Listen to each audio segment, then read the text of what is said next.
Tuesday afternoon, April 8th, 2014. Welcome aboard, everybody. I'm Dr. Peter Glidden. Check out the website, why don't you? drglidden.com. fireyourmdnow.com. Whatever suits your fancy, Nancy. Either one will take you to the same place. The place to be for insider information on science-based, clinically verified alternatives to drugs and surgery, alternative medical philosophies, rational medical philosophies, which stand in direct contradistinction to the insane points of view forwarded by MDs. Today is Tuesday. That means we're rolling out the segment, What's Up With That? And there are two contributions, both from Medscape, that I would like to rant on in the next 10 minutes, more or less. So, I've been doing this for 25 years now, clinically. I've been doing clinical work for 25 years, and I've been on the public stage in a big way for about 5 years, and you would be hard-pressed to find a picture of me in a white coat. I don't think anyone has ever taken a picture of me in a white lab coat because I never, ever, ever wear a white lab coat. And there's two reasons for that. The first reason is that it's the white lab coat is the insignia. It is the clothing. It is the symbol of the MD. When you see a white lab coat, you think of an MD. That's the first thing you think about. You might think of a lab tech or something after that, but the first thing that people think about is an MD. And since our philosophy of healing is 180 degrees opposite to what the MD brings to the table when it comes to chronic disease, 180 degrees opposite, and because people have been enculturated to believe in the myth of the MD for 100 years here in the United States, I have gone out of my way to be the anti-MD. So they wear a white coat, I don't. You're never ever going to find me wearing a white coat. You're never ever going to find me wearing a swastika on my arm. You're never ever going to find me wearing one of those cone head masks that the Ku Klux Klan wear. You're never going to see me doing any of those things because they all symbolize certain aspects of the culture which I am opposed to. I am opposed to MD-directed medical therapeutics for the treatment of chronic disease because they are insane, out-of-date, dangerous, expensive, harmful. That from the Department of Redundancy Department, and they don't work. So why would I put on a uniform which supports and promotes that industry? I wouldn't. You shouldn't either. And quite frankly, if you're not bleeding from an artery, if you don't have a life-threatening illness, you should run as fast as you possibly can from anybody wearing a white coat. And now the latest research is confirming my position, but not based on sociological criteria, not based upon a moral compass, based upon pathology. As it turns out, a big study just released that was reported on by Medscape shows that one of the main vectors of disease transmission in hospitals is the doctor's white coat. The doctor's white coat is ridden with bacteria, And so now they're recommending that, doctors have two coats and they keep one laundered all the time and that they hang one coat up outside the room when they go in to examine the patient, and then they only wear the coat when they're walking around in the halls. I mean, it's nonsense. And then they say, well, there's going to be a lot of pushback from the healthcare practitioners who see the white coat as a symbol of MD-ness. Oh, it's all about the MD-ness. Got to be the MD. Damn the patient. Doesn't matter what happens to the patient. I got to look like the MD, so doesn't matter. Oh, Dr. Huffenpuff says. Dr. Huffenpuff says got to look like an MD. I paid $250,000 for my education. I spent 14 years in the rat pits of medical education. I'm going to wear the white coat. I'm going to wear the white coat out to dinner. I'm going to wear the white coat walking down the street. I'm going to wear the white coat at the airport. Get more respect that way, more respect with the white coat. Who cares if patients get disease? It's not my job to cure disease. It's my job to manage disease. And quite frankly, the more disease they get, the better it is for me, better it is for the pharmaceutical industry, better it is for the economy, better it is for everybody. Right? this is more or less, a comical extreme elucidation of how the MDs think. They don't give a crap. They don't care about it. So they're going to continue to wear their white coats, and you should be afraid. You should be very afraid. Now, when you put this in perspective of over 50% of emergency room medical doctors being addicted to street drugs, prescription drugs, or alcohol, as reported by Harvard University, you should be extremely afraid of anybody with a white coat, even if they are amongst the small population of the profession, the surgeons and emergency room techs that we, support and promote. Because it's not the gun, it's how it's used. It's not the drug, it's how it's used. The MDs are really good for trauma care. But over 50%, according to Harvard University, of trauma care medical doctors are addicted to street drugs, alcohol, or prescription drugs, and they're wearing lab coats that'll kill you. And I'm the quack. You got to be kidding me. This is nonsense. This is, again, why you will never, ever see me with a white coat. I've looked around for pictures of me, from 10, 15, 20 years ago wearing a white coat. I couldn't even find any then. I just have always naturally shied away from them, and I will continue to, because they are nothing but bad news no matter which way you look at it. In a related issue from Medscape, remember, it's What's Up With That Tuesday. Doctors are uncovering research. People are uncovering big problems with non-steroidal over-the-counter medications. Non-steroidal over-the-counter medications. I'm going to quote you here from an article I've just pulled off of Medscape.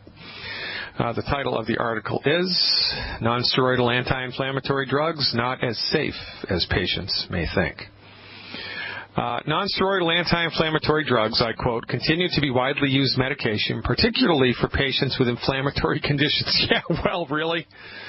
I mean, yeah, that's what they're used for, so that's a little kind of silly, but nonetheless, my intention here isn't to correct their grammar. A 2013 analysis of 7 years of data from the National Ambulatory Care Survey reported that NSAIDs were used 95% of the time in 7 million patients in the study. Said they looked at 7 million patients who were transported in ambulances, over the course of 7 years, and 95% of the people in the ambulance were taking a non-steroidal anti-inflammatory. That's a huge number. The next closest drug was only used in 25% of the patients, right? So this is a big deal. What this means is the vast majority of the population takes non-steroidal anti-inflammatories regularly. Now, this guy, Dr. McCarberg, who was one of the authors of this study, says, this is an interesting conundrum. When patients have pain, they may not know what to do about it. They are unwilling to go in or be seen and pay a copay because that is an increasing financial burden for them, right? End quote. So we should stop right there. If it's an increasing financial burden for them, and if your job is to end human suffering, if you took it upon yourself the mantle of taking care of the welfare of humanity, why don't you do something to control the prices? Why don't you do that? Why don't you organize a strike?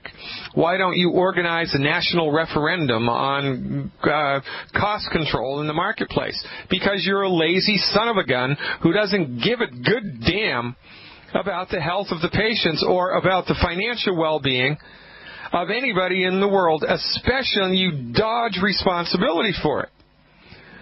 I digress. I quote again, the recent acetaminophen warnings, acetaminophen is Tylenol, by the way, that's fancy schmancy doctor talk for Tylenol. The recent Tylenol warnings, particularly noting that it is included in multiple different products and that excess doses cause liver damage, are worrisome. The cardiovascular and the gastrointestinal risk associated with non-steroidal anti-inflammatories, which are different than acetaminophen, have been widely reported. Kidney risk has not received as much attention in the press, but must be considered. And, of course, everybody talks about the opioids, the prescription painkillers, and the overdose deaths that are occurring in the United States. So you really, end quote, really? Everybody talks about it, but what the heck are you doing about it? You're not doing anything about it. You're sitting back in your White Castle giving an interview about the dangers of this stuff, Meanwhile, what is it, 12 women a day, 12 women a week in the United States, some crazy number like this, die from an overdose of prescription medications for pain. Not street drugs. Prescription medications for pain. They die. And what are you doing about it? Nothing. Dr. McCarberg goes on to say, I think patients are confused and concerned about what they should do when they have pain. Well, you're right. End quote. They should. They should fire their medical doctor because you've got nothing for them. Let's continue with the write-up here. I quote, the National Ambulatory Care Survey conducted over a period of 7 years found that 95% of patients said they took nonsteroidal anti-inflammatories. Yet most patients don't know how hazardous these drugs can be. Otherwise, there wouldn't be as many people taking them.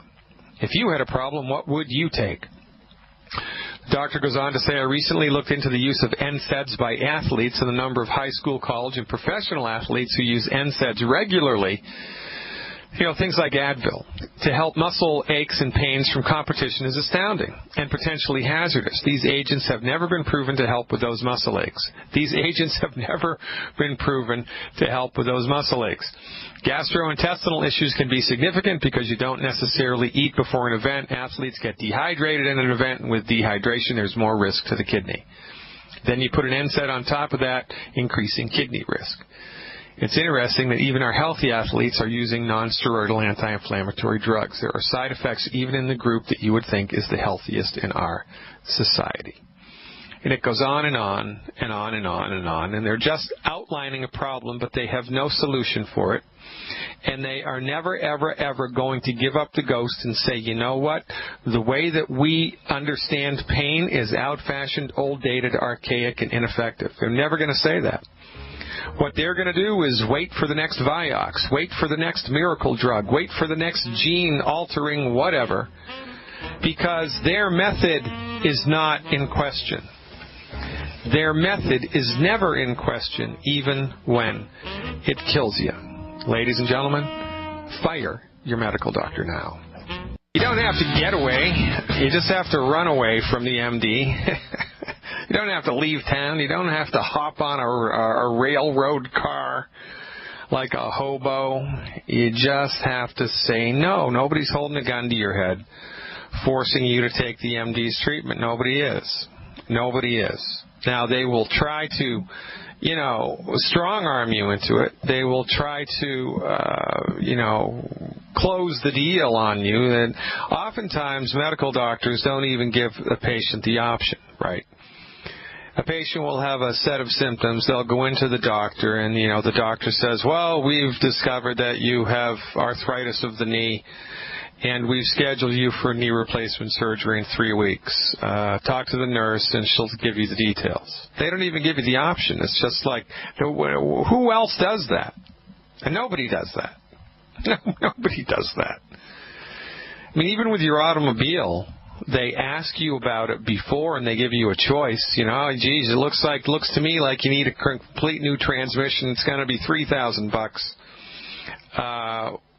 Can we get you a brand new transmission, or would you like a rebuilt one? And would you like a payment plan, or what's the deal? Right? But not with MDs. MDs just strong-arm people into the treatments, and it's nonsense. And this type of behavior only happens in aspects of the society which have been monopolized. And that's what the MDs do. They monopolize everything. And, all you have to do on your own behalf is just say no. Just say no. No, look, Doc, I'm not going to do that. Thank you very much. I appreciate it.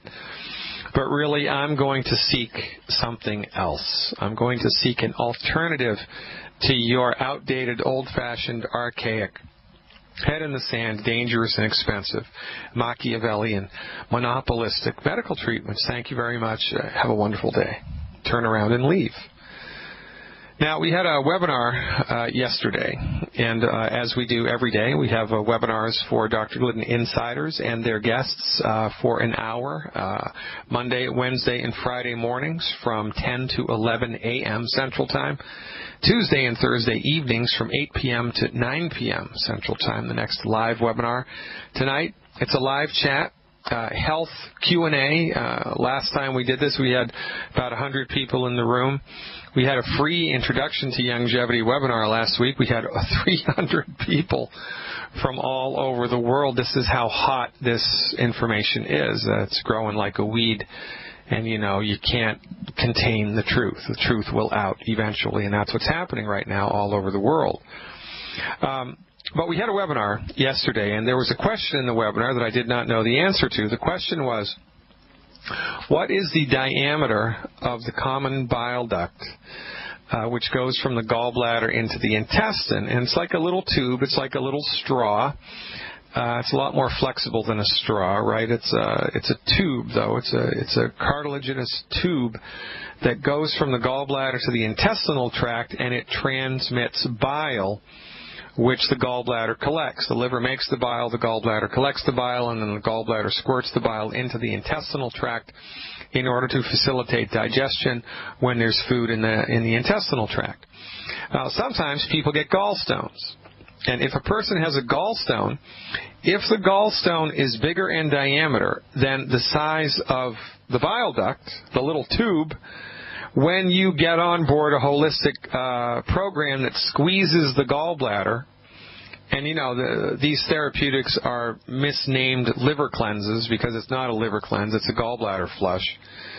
But when someone does a gallbladder flush, it's probably a good idea to have an ultrasound first to make sure that if you do have any gallstones, they're not bigger than the diameter of the common bile duct. Just makes sense, right? Now, having said that, I have colleagues who I trust with my life who say that this is not an issue.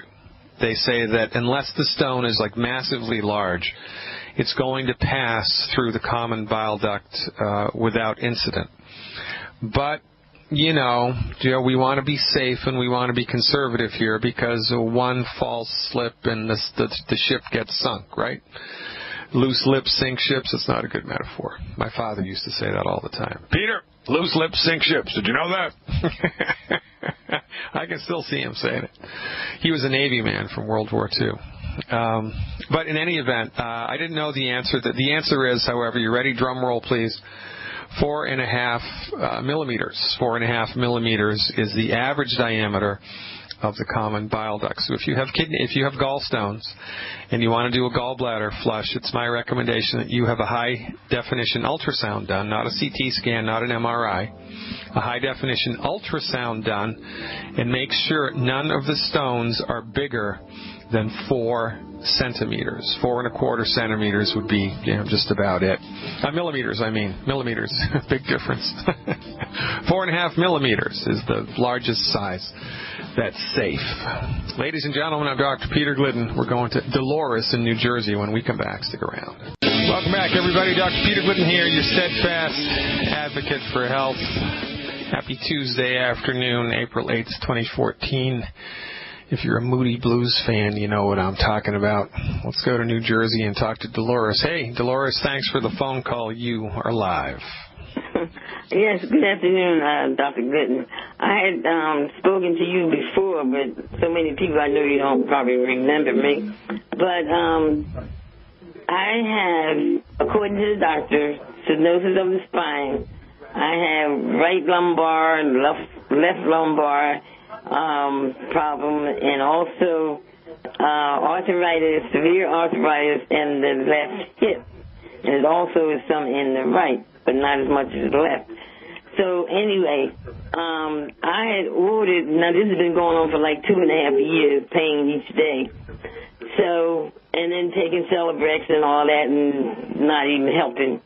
So then I, saw Dr. Wallach, and I was talking to one of the distributors. So she was, like I said, she was trying to save me a little bit of money. So I ordered the tangerine and also the CM cream and the glucose gel and the ESA.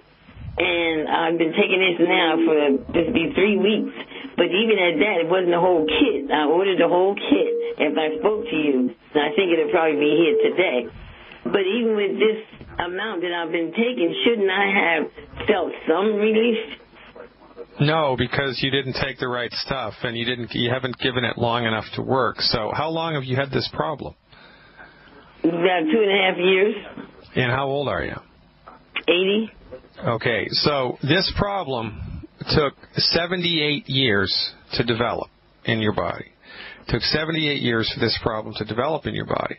That's not going to go away in 3 weeks. Now, usually what we expect inside of a short term is something to brighten up, right? Mood gets better, energy gets better, sleep gets better, appetite gets better, bowel movements get better. Not 100%, but in 3 weeks we do expect something to improve somewhere. Have you felt anything brighten up anywhere?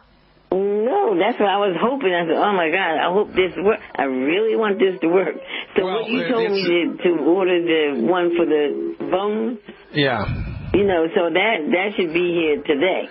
Okay, good. So the only time that medical nutrition doesn't work, Dolores, is if you're not taking the right stuff, or you're not taking enough of it, or you're not absorbing it. So, right, if you're 300 pounds and you're taking a 100-pound dose, well, it's going to take a long time for that to kick in. So one thing that you can do right away is you have to stop eating all 10 bad foods. Have you done that? Every time I go in there, I cannot find that list where it says 10 bad foods. I know you're talking about wheat. Yeah, well, there's a lot of things. You can't have any more. No fried food, no fried chicken, no wheat, barley, no rye and oats. Yeah, the list is right there. You have to scroll down on the front page of my website, and you'll see a link for it.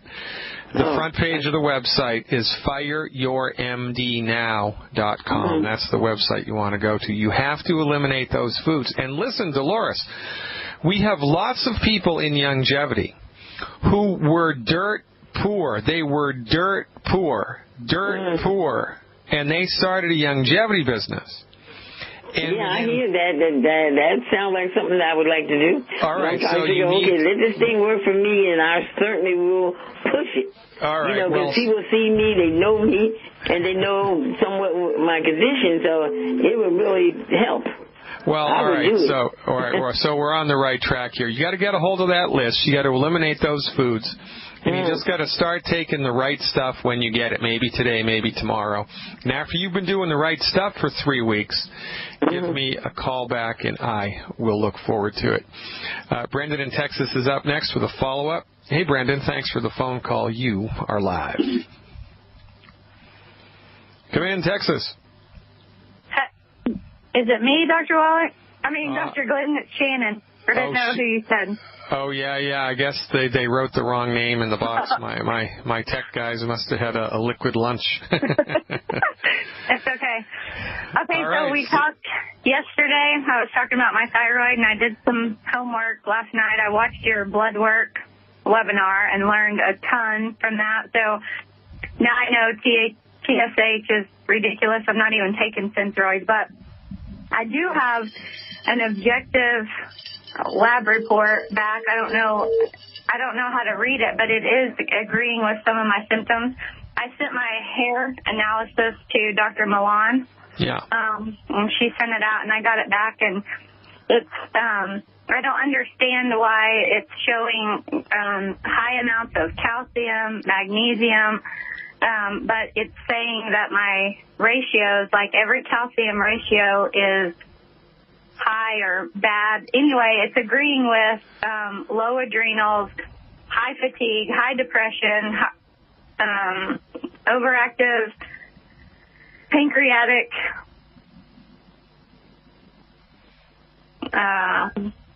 whatever, I don't know the word, like that my pancreas is overactive.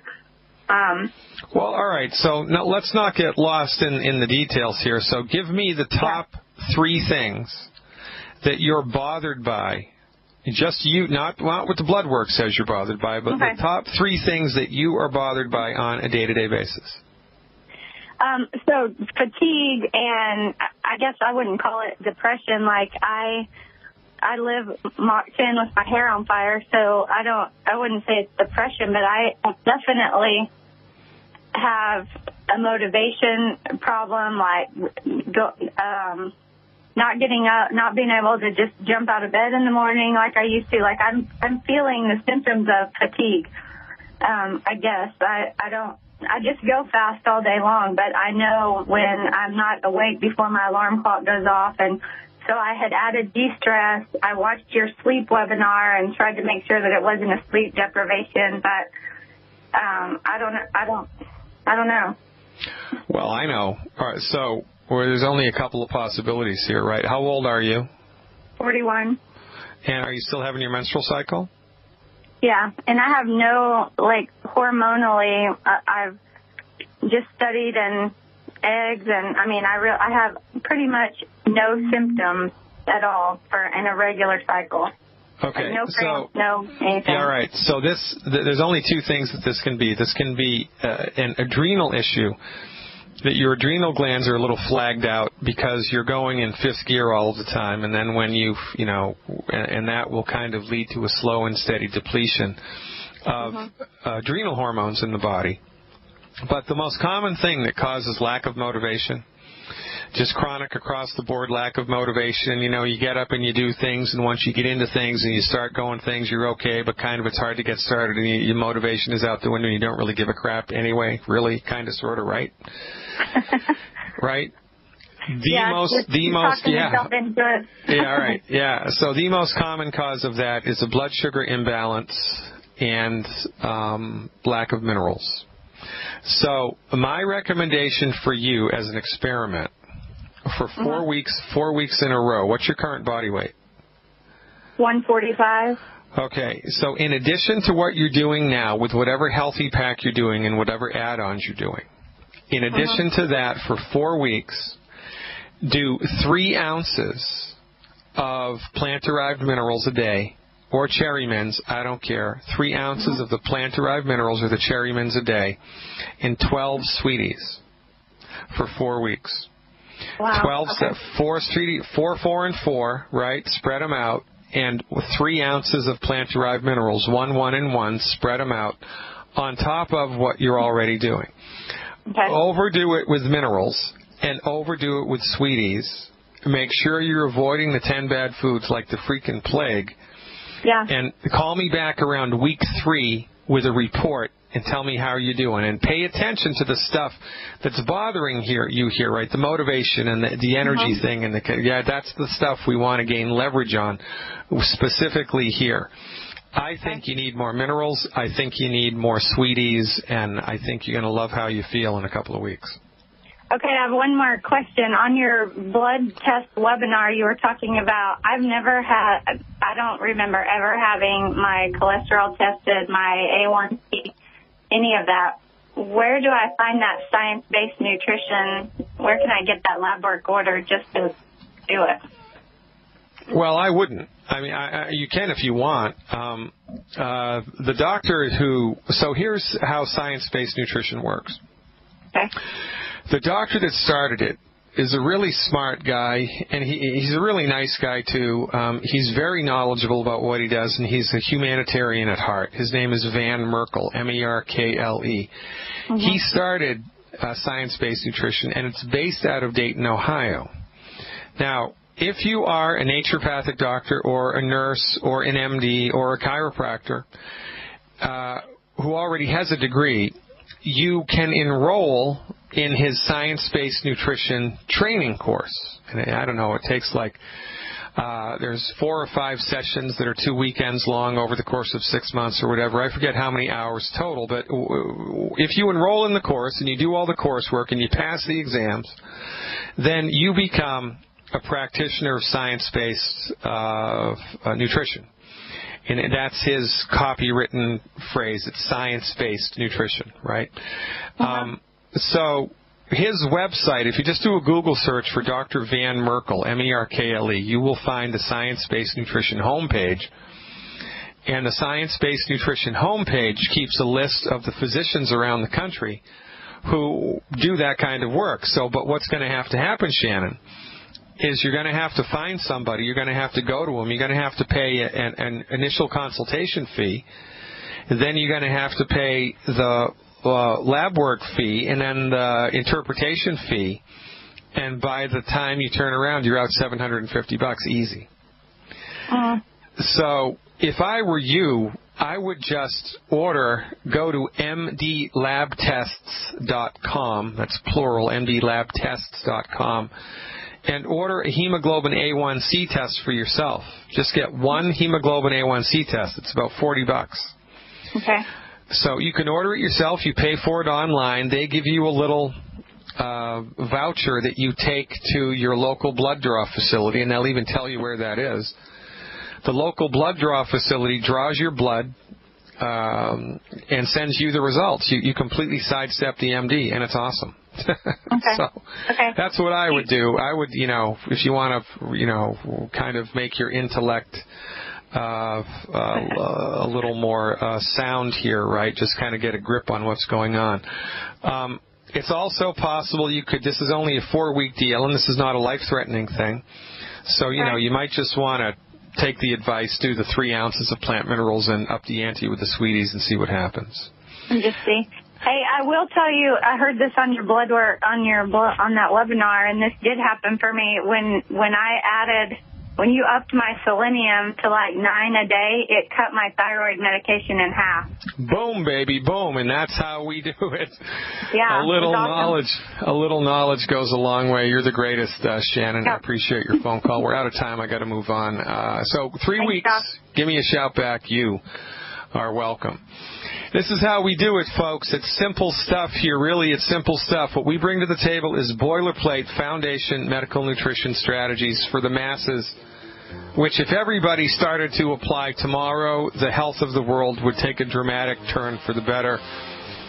We've got an update about a Freedom Team 90 for Life training call with Rich Stocks when we come back. Stick around.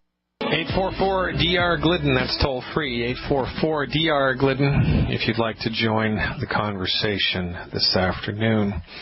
I do my very best to support other longevity downlines, everybody in Longevity Nation here on this program.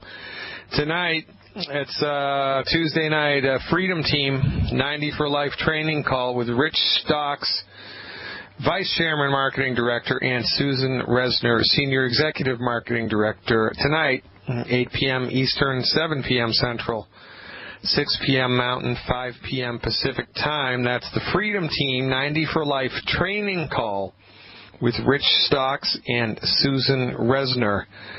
The number to dial, 712-432-1500. That's 712-432-1500. The PIN number for that, 615029. That's 615029. Now, if you don't know who Rich Stocks is, you're missing something. There are a lot of people in longevity to admire, and Rich Stocks, in my opinion, is at the top of the list. Rich Stocks, you've heard me talk about the guy in longevity who was so broke when he started longevity, he had to collect cans and bottles that he found, right, in like on the side of the road and in dumpsters, right, in order to get the $5 membership fee, because he didn't even have $5. And once he became a member, back in the day, we didn't have CDs, we didn't have DVDs, there was no internet. All that people had to build their longevity business was the Dead Doctors Don't Lie audio cassette tape. Mr. Stocks was so broke, he could only afford one audio cassette tape. He couldn't get 10. He couldn't lend them out. He couldn't lend it because he couldn't run the risk that the person he lent it to wouldn't give it back to him. So he built his longevity business by sitting down with people and listening to the tape with them. Now he's one of the multi-million-dollar earners with longevity, and that's why I admire him so much. Because it is a rags to riches story. It's the American dream come true with longevity. And, anytime somebody says, look, Doc, I can't afford the full program. I just can't afford it. Well, I get it. I mean, I've been there.